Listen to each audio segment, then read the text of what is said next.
Linda has been working on the Reno project, and she's going to tell us a little bit about that today.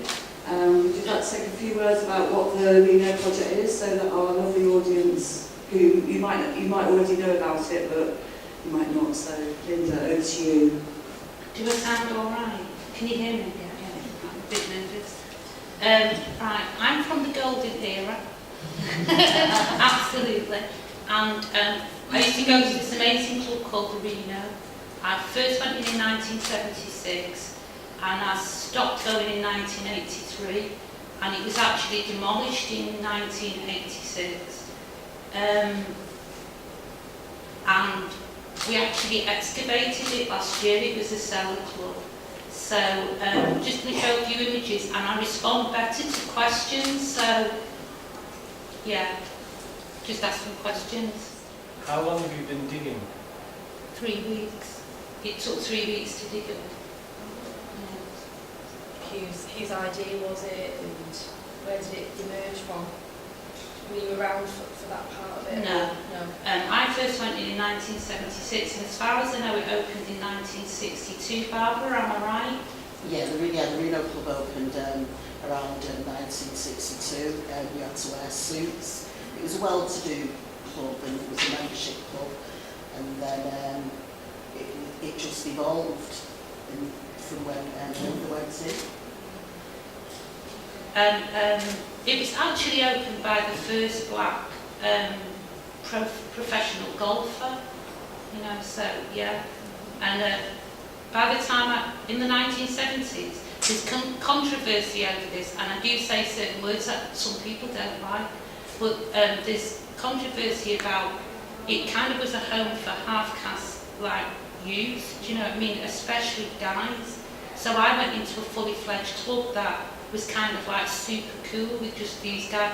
And it's also from a time when you could smoke in a club, but we used to just smoke weed on the dance floor. So you could really experience the music and really be stoned at the same time. Do you know what I mean? That's something though, that. It is something. You know what I mean? Yeah, so, yeah. Bring that back. No, exactly. Well, the night that we dug the Reno, when we finished digging the Reno up for 3 weeks, we had a celebration on site, in the marquee. And because it was kind of like outside, really, it was a fantastic night, wasn't it? Because that's what we was doing. We was all on the dance floor smoking weed, and everybody brought their own drinks, so we was pissed out of our minds. And we absolutely excavated Reno beside us, completely lit up professionally. It was, so it looked like Pompeii, and yeah, it was just amazing. It was on the corner of Moss Lane East and Princess Road. You know that thing you're talking about, residents, and you can't play music? But it was a totally different time. It's like before health and safety and everything being closed down. But also it's on a cool position on the street, so there's not any residents around who are going to go on with themselves. Do you know what I mean? And kind of the whole black thing and the whole cop thing and all that is kind of just dirty water. All of that was irrelevant and just part of our life. We just had a great time, and it was besides in the club, it was in our homes, and it was every day of the week. And you didn't have to just go in at the end of the club. No. We used to go in. It was open during the day. Yeah, we used to go in during the day. Yeah. So we had different people like going in during the day. It really get going as a nightclub from Thursday right through till Sunday, and then when all the half-caste mixed race were being excluded in clubs, and when the Afro era came out and you were saying you can't come in, it was somewhere where whether you were white, black, half-caste, you could just listen to music and dance, but it was really music driven, wasn't it? That's why everyone sort of went, but you felt, it was like you were on the safe place, if that makes sense. Whereas in town it was like, depending on what you looked like and what the bouncers thought, whether you got in. But if you had a big afro, and unfortunately if you were non-white, you were unlikely to get in if you were male, although they'd let the females in. It was that kind of thing, wasn't it? Barbara, do you want to join us on this? Really romantic beginning. One of those pictures has got just a picture of the grass. And one day I was walking across the grass and there was loads of poppies. I'm a playwright. So there's loads of poppies on the grass, and I just thought, poppies, war, remembrance, whatever.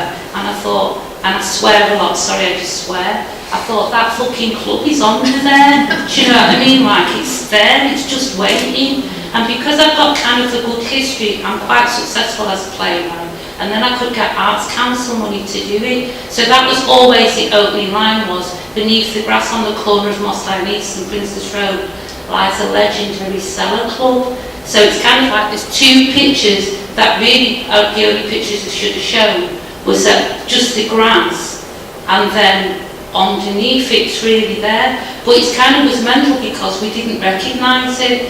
When we started digging it up, we did, because it was like these white tiled walls, and it's like none of us could make out where we were. And it also the player's memory, you know, like what you think you remember. And what was missing was it was clad in that shit 70s, you know, like Formica brown thingy. And then we found a bit of that in the gambling room, and then it all made sense. Like, oh God, you know, like, I do recognise, because we was like, are we sure we're in the right fucking place? Because it's only like one place it could be, but it's now completely tiled white. And there's loads of arguments about where the stairs came down and where this happened and where that happened. So, but the experience of the excavation was like, well, it can't be like being in the Reno, but it brought us all back together. There's great photographs of us hugging, do you know, like completely not made up. Do you know, like, and that experience coming, because it's like 40 years ago, you know, that experience swamping you again and, I don't know, making you cling to each other. I think really, you know, going off like the music scene at the time, because even though we had the Reno, there was clubs in town like Rafters, where Colin Curtis and John Grant, they were white DJs and they used to play, and Persian used to go in early doors, and they played the upbeat tempo, and he'd play the low tempo, and then take it into the Reno. And the record shop where we got all the records from was Spinning. And again, that was around the Colton Club, Warrington. So the Reno, it was like, it didn't have a licence, it didn't have a music licence, it was just a club. Even the police used to come down, didn't they? You know, and have a drink after the shift. So it was just somewhere to go and really just, you know, chill and have laid back music.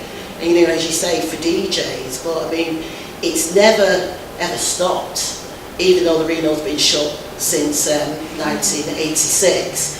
You know, that music is still out there, and you can still go to nights and listen to that music, and people still collect it, like yourself. I'm now into collecting vinyls. If you were to like recommend somewhere that would play the kind of music. Well, as long as you, because you've just set up a page, haven't you, for the Reno excavation, because there's quite a lot of things, exciting things that are going to be going along. And if you follow that page, you know, I'm quite sure Linda will be doing another Reno, right? Because as I say, the outside marquee event, it was amazing. You know, it started around, really started going about, well, it started at 10, didn't it? Because it was on the One Show. It was recorded for the One Show. And I left at 7:30 in the morning. Which, Reno wasn't quite so late, it was about 5, 6 o'clock. But you know, everyone stayed right till the end, didn't they? So, you get the web address, you know. Yeah, if you go on, I've got a page called Excavating Reno, and I'll be updating things. And also, I'm not supposed to tell anybody, but soon enough I'm going to need a load of votes, because we've been, what's it called? Shortlisted. We're finalists in the, what's it called? The National Lottery Awards as a heritage project. So, and we have to, from 700 to the last 7 is fantastic. So we need votes to win, do you know what I mean? So keep in touch with the page and get all your friends, your nana, everybody to vote for us. But yeah, if you keep in touch with that page, and then I'll use, because Barbara also has a page called The Original Reno, where they do have them nights. And I'll be transferring things from Linda's into that group, because we've got people, and there's a Reno group, you know. So the thing is, as long as you connect to Linda's page, you'll see everything, you know, that's going, you know, all the nights and stuff like that. But, you know, we're not trying to, you know, we're not sort of thinking, you know, we want people to come. Yeah. Because even at the Reno night, at the marquee event, it was like, we were, it was like second generation. Oh yeah, there was loads of food. At the marquee night, there was original Reno people, and then right down to the great-grandkids. Do you know, and all getting to know each other, do you know what I mean, and stuff. And they came to the dig. Yeah, and then we had a really amazing night at the Whitworth where we kind of disseminated some of our information, but we're going to have a 12-month residency there. So all the things you're talking about music, do stay in touch with the page, because I'd like to bring these different elements in on the project and where did it grow, because I haven't got the answer to that question, but it'd be nice to ask them questions. And also, I was kind of felt a bit sorry for what you were saying, that, you know, like the White Hotel and that, because what was amazing about the Reno was it was one location that you could guarantee was there every single day of the week, and certain amounts of people, you know, like all your mates, your true mates, all your super cool mates, all the people who want to be cool. You know how it is when you're on a music scene. You could go in and guarantee, completely on your own as a woman in 1976, and know that they would be there, and if they weren't there when you arrived, they were coming in. Do you know what I mean? So it kind of ties into women's lib, black power, do you know, like all kinds. So we filmed every single day of the excavation, and I did 72 memoirs. They're all on the website, the Reno.live. Before I did any of that, and I've forgotten where I was going. I've completely forgotten. Yeah, it's just gone. I mean, there was just so much around, you know, the dig to finally bringing it to a close. It was just such a shame that we had to fill it back in. Oh, it was, man. You know, That was painful. That was really... That was proper painful. You know, the fact that all that work had gone into it, you invited different people, giving up their own time. I went down, all involved in the dig, or people that actually went there. You know, so it was really a community spirit thing. You know, and we've got all the pictures, you know, and I'm quite sure you'll be uploading them, because, you know... Oh, that's where I was going. Yeah. We're going to, like in the Whitworth, we're going to get all the materials that we've gathered and turn it into art. Do you know what I mean? Like, so I'd like to see that. But also, what I was thinking was, when you was up here on that, I was thinking, why don't you just club together and buy a place? Do you know, like, no, but where you can all share, you know, like, because it's not the same moving from place to place. To be able to all go to one place, yeah, and that will make sense in 40 years' time. Do you know, like that? To be able to keep going to the same place, whatever the music was, because a person used to play really cool music, but he also used to play Guilty. It's so uncool, it's untrue. What? Do you mean Barbara Streisand? Yeah. I knew she was going to say that. Yeah, and there was also like wind down tunes, you know, and wind up tunes, and the fucking dance floor would be amazing.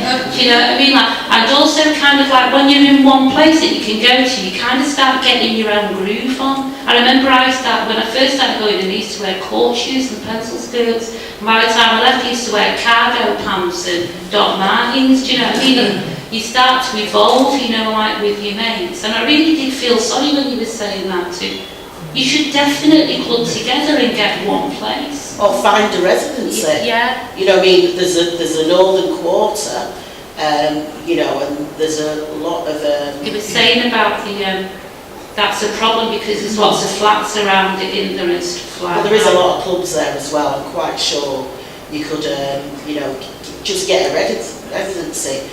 Try it like you know, once a month and stuff like that. I mean, it's great moving around, but you know, like, because of the way the Reno was, we're able to go back, dig it up, and the things we found. Oh yeah. Oh, it was amazing. Student cards. The turntable. Oh, there's all sorts. Original bag from Spinning, where we used to buy all the music. A chunk of weed, folks. A chunk of weed. And some greedy bastard smoked the fucker. You know, it's like that big when we dug it up. It's like a grain now. Yeah. We found bottles, didn't we?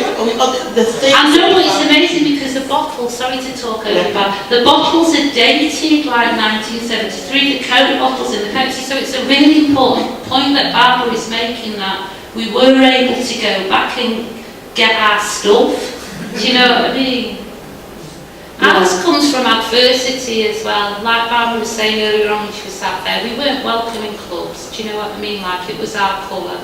It was, you know, like the time and that. So then Phil, the owner that made it the Reno, kind of, I don't think he ever thought it would turn into what it did. He probably just wanted to make money. Do you know what I mean? It's on our doorstep. We can walk round. Apart from when it's raining and we've got afro hairs, we've got to get a taxi from here to the Midlands, you know, so our hair stays good.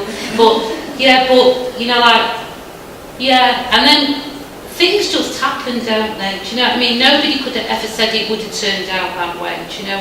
And it's just the right mix of people at the right time.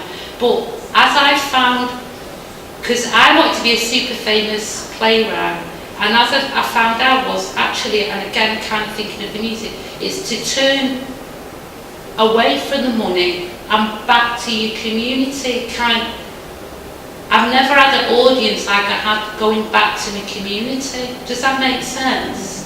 You know, instead of like trying to grasp hold of something, to turn back round and go back to your heart. And things are really opening up for me and for the Reno. Yeah. And you know, like, we're going to be part of Manchester International Festival and everything's really getting, you know, like massive. But that's from going, do you know what, fuck the money, go back to, there was poppies on the ground. It made my heart bleed and my heart wanted to do something, you know. Yeah. Okay, thank you very much. Oh, thank you It's been, yeah, thanks a lot. It's on the sofa.